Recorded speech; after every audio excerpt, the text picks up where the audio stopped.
నమస్కారం వీవర్స్. ఇంటి నుండి కార్యార్థమై బయలుదేరి వెళ్ళినప్పుడు ఆ పనిని గూర్చి ముమ్మారు తలుచుకొని ఆ వారాధిపతియగు కుజుణ్ణి 108 సార్లు ఈ విధంగా ప్రార్థించినచో కార్యసిద్ధి జయము లభించును. కుజుడు రుణాల నుండి గట్టెక్కించ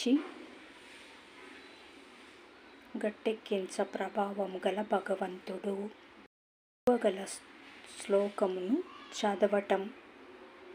ఇది ప్రతి మంగళవారము ప్రతివారు పఠించవచ్చును. ఈ శ్లోకమును పఠించిన ఎడల తగిన ఫలితమును పొందగలరు. ధరణీ గర్భ సంభూతం విద్యుత్కాంతి సమప్రభం కుమారం శక్తిహస్తం తం మంగళం ప్రణమామ్యహం. ఈ శ్లోకాన్ని ప్రతి మంగళవారం 108 సార్లు కార్యార్థి అయి బయలుదేరినప్పుడు చదివిన సత్ఫలితాలను పొందగలరు.